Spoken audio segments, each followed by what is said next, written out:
está, Ricardo? Buenos días. Buenos días, Cecilia. Un saludo a todas las personas que nos escuchan en esta mañana. Muchísimas gracias a usted. Bueno, han detenido a la expresidenta Yanine Áñez y a dos de sus exministros, la están sometiendo a un proceso ordinario. Desde su punto de vista como abogado, ¿es correcto o debería haber sido un juicio de responsabilidades? Bueno, inicialmente todo lo que está sucediendo en el país tiene que tener dos lecturas, ¿no? Una lectura política y una lectura jurídica. Desde la lectura política llama la atención que todos estos temas de la persecución, de los juicios y de las aprehensiones se hayan dado después de las elecciones subnacionales, lo cual nos hace entender que dentro del MAS han decidido, ¿no?, con una forma de cohesión por todas las peleas internas que se han tenido por los resultados electorales, una forma de cohesión ha sido construir un enemigo común, que va a ser la gestión del gobierno transitorio encabezado por la expresidenta, ¿no? Entonces, eso bajo una lógica. Otra lógica importante desde el punto de vista político fue también que dentro de las mismas bases del MAS ya se estaba comenzando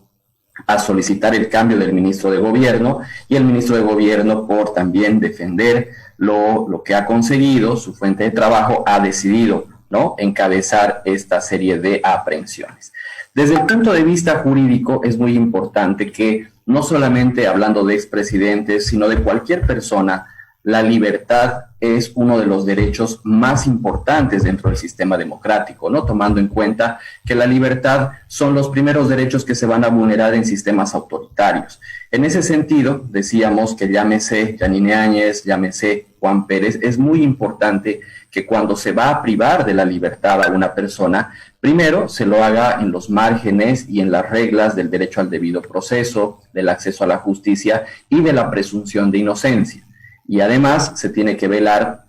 también, conforme en un sistema democrático, de que la detención sea la última salida para ello. Lo cual en estas situaciones, no es verdad, de Yanine Áñez y sus dos exministros, no se ha identificado, es decir, son fruto, independientemente de que haya indicios o no, la forma en la que se han ejecutado estas aprehensiones no han sido justamente conforme las reglas del debido proceso. Porque no ha habido una citación previa, y en materia penal tiene que haber una citación previa para que, si la persona no va a declarar, obviamente ahí se puede aprender. Entonces, ahí también de ese elemento también vemos con mucha preocupación quienes ejercemos la labor de la abogacía, esa labor del Ministerio Público, bastante parcializada, bastante servil al gobierno de turno, porque no olvidemos que son los mismos fiscales, son las mismas personas que están en el Ministerio Público que no han dado la misma celeridad a otros casos que son también importantes, como el tema del fraude electoral, la quema de buses en La Paz, la quema de muchas casas también en la ciudad de La Paz, del Alto. Entonces, ahí se ve justamente un sometimiento del Ministerio Público al gobierno, que eso también nos tiene que llamar la atención y también tiene que hacernos reflexionar sobre la importancia de la independencia de los poderes, la importancia de este Ministerio Público. Entonces, en relación a su pregunta específicamente, hay que identificar, ¿no? Supuestamente no se ha activado el juicio de responsabilidades porque en las explicaciones del ministro Lima, la presidenta no habría tenido un mandato constitucional, lo cual también desconoce todo lo que se ha vivido y se desconoce también en ese sentido la normativa constitucional vigente que es para este tema. Ahora, yendo justamente a ese tema, se ha cuestionado mucho, por ejemplo, el hecho de que la exdiputada Lidia Patti, quien hace las denuncias contra las ex autoridades de gobierno, ha sido parte de la aprobación de leyes, de normas que de alguna manera incluso han prorrogado el mandato de Yanine Áñez y del resto de las autoridades del país, y que ahora se desconoce eso, o se quiere desconocer por lo menos. Así es, y sobre el tema creo que tiene que quedarnos claro, ¿no?, en relación a la revisión y a la comprensión de la Constitución, que Yanine Áñez llegó al poder no por una situación de fuerza, es decir, no tomó ella el poder por las armas y de forma violenta, sino fue a través de una sucesión constitucional, que esto está previsto en el artículo 169. Quienes hablan de golpe de Estado, lastimosamente no están entendiendo o no quieren entender los alcances del artículo 169, el cual prevé las formas en las cuales se da la sucesión presidencial, porque como lo ha dicho muy bien el Tribunal Constitucional más adelante, no puede haber un vacío de poder. Recordaremos las noches del domingo 10 de noviembre, del mismo lunes 11, donde no había un Estado. Entonces, ¿qué pretendían los asambleístas? Que estuviésemos así 1, 2, 3 semanas. Quizás era un cálculo político que estaban vinculando, pero obviamente necesitábamos una autoridad y asumió el poder en esos días Yanine Áñez en estricto cumplimiento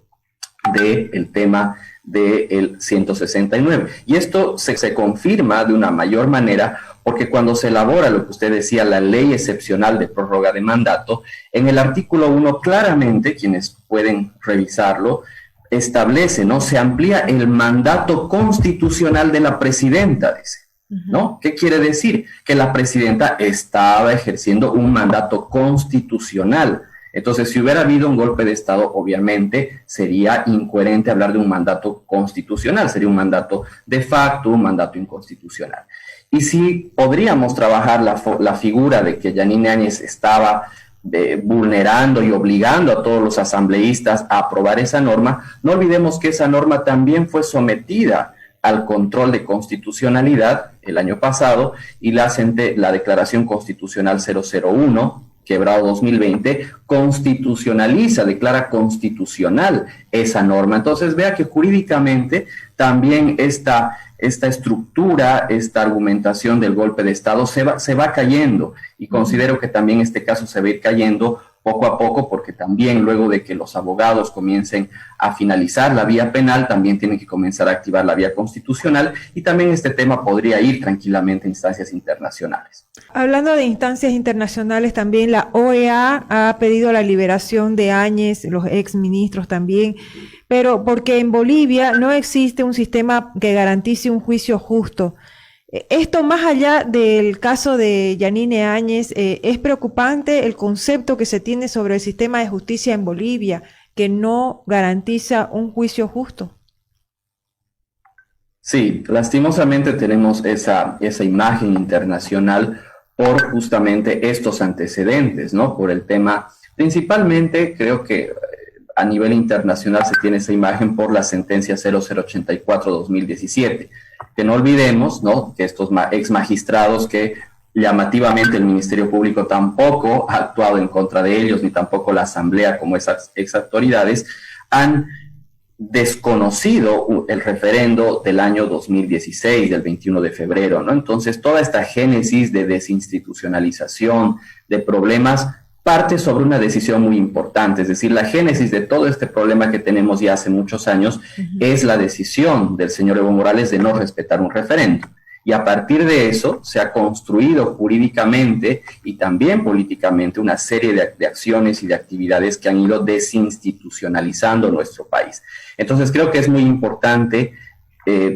cuidar primero la institucionalidad, cuidar a juezas y a jueces como nuestra colega de la ciudad de Sucre, porque si bien hay fiscales, hay jueces que están sometidos al poder de turno, también hay servidores judiciales que tienen todavía ese amor y ese respeto por el derecho, por los derechos fundamentales, y creo que eso va a ser importante. Creo que este problema lastimosamente no va a tener una solución muy pronta, pero creo que se están sentando las bases y que la ciudadanía conozca, ¿no?, qué clase de autoridades tenemos y por dónde tienen que ir las siguientes reformas y los siguientes cambios de nuestro sistema. Usted dice que hay un componente político en todo esto, más allá del aspecto jurídico. El gobierno podría estar generando todo este malestar con miras a reforzar su imagen frente a un sector que quedó descontento dentro del propio MAS, y teniendo en cuenta también que va a haber una segunda vuelta en algunas regiones y que ahí estaría queriendo justamente tener mayor respaldo de sus propias bases en las próximas elecciones que va a haber como segunda vuelta. Pero ¿no cree que esto también es riesgoso, que podría haber más bien, que podría ser contraproducente contra el propio gobierno? Sí, comparto que yo creo que la estrategia que ha tomado el MAS es muy arriesgada, que pareciera que lo han hecho muy bien a sus intereses, porque han podido cohesionar, pero vea que han capitalizado un apoyo interno, es decir, han podido cohesionar las bases del MAS detrás de esta bandera del golpe, de la detención de Yanine Áñez, pero no olvidemos que el voto de Luis Arce del año pasado y esa victoria en primera vuelta se dio con un voto muy importante, más o menos dentro de los estudios que hacen algunos politólogos, de el 20% de personas que no son del partido, personas que son más o menos de una ala de centro izquierda moderada, y que estoy con seguridad que ese votante moderado que votó por Luis Arce el año pasado no está de acuerdo con lo que está sucediendo actualmente. Entonces yo creo que internamente el MAS ha hecho una buena jugada para cohesionarse, para, digamos, olvidarse de ese trago amargo de las subnacionales, del jefe de campaña, que es Evo Morales, que ha perdido como jefe de campaña,